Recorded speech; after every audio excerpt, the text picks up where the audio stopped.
In this lecture, I am going to discuss about the Lawson rearrangement. This rearrangement is basically the conversion of hydroxamic acid to the isocyanate, that is alkyl isocyanate. We take the help of, toluene sulfonyl chloride and a base. Let's see the mechanism of this. So this is the hydroxamic acid, and this OH has the lone pair, so it will act as a nucleophile. So first it will attack to this toluene sulfonyl chloride. This bond will break, and when it comes back, so it will be like this. Let me write it. It will be like CH3 is O negative Cl, okay, double bond O, and here it will be added this one OH plus NHCOR. Okay, now this H plus can be getting transferred here, or simply you can say when it comes back to make a new double bond, this chlorine as a leaving group will leave. So now it is going to form CH3 SOONHCOR.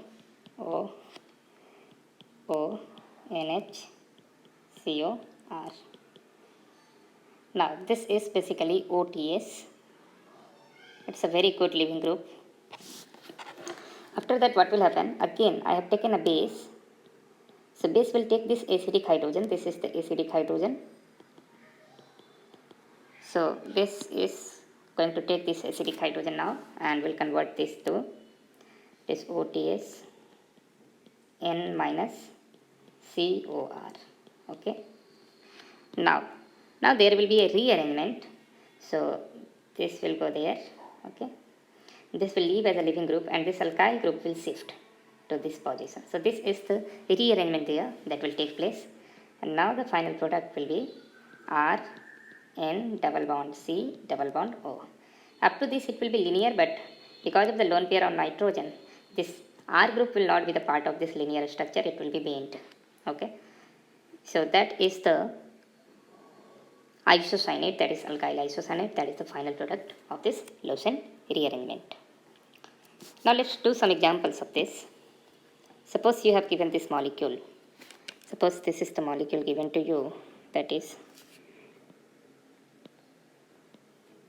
NO2 at para position, and here it is suppose double bond O NHOH. So this is the hydroxamic acid, and now it is given to you that TSCl and base. So if you see what is the final product, what is happening in that case, there is the rearrangement. Basically OH is leaving and it's a rearrangement. Okay, this is leaving.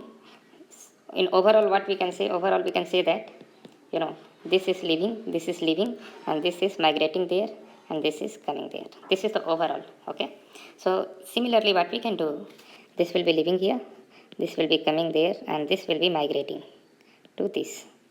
So the product that we can form here is it will be CON, and then it will be that one. So that is the isocyanate, that is the product that will be formed here. Okay. Similarly, if I say a simple example, one more, like if it is pH, okay, like this, and it is ONHOH. In this case also, if I try to write this product, basically what we will do, this will be leaving simply, this will be coming here, and this group, the whole group will migrate and will go to there. Okay. So in that case, what will be the product if we treat with TSCl and base? Okay, it will be pH. Okay, then there is one more carbon, CH2, then it will be NCO, isocyanate. So this is the final product in this case. Similarly, if you take a very simple example, suppose if I am taking CH3 CO NHOH. In this case, what will you get? So again the same. This will be leaving as a leaving group. This will be doing rearrangement like this. It will move to this. Now it will be CH3 N double bond C double bond O, that is methyl isocyanate. Okay, that is MIC. That is the gas that is, the reason for the Bhopal gas tragedy. That is the MIC, methyl isocyanate. So that's all about the Lawson rearrangement. Thank you.